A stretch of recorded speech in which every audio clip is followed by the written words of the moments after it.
不夠你，現實算不算頹廢？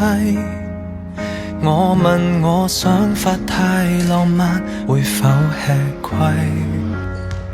我問我可有去學習勤勞猛毅？我哋見證朝陽問到就快虛耗了一世，但我沒法攀上美滿階梯。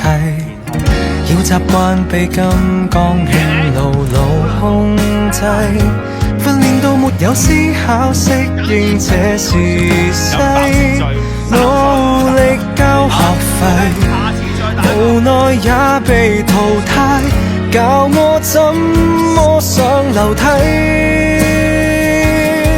成功的方法怎複製？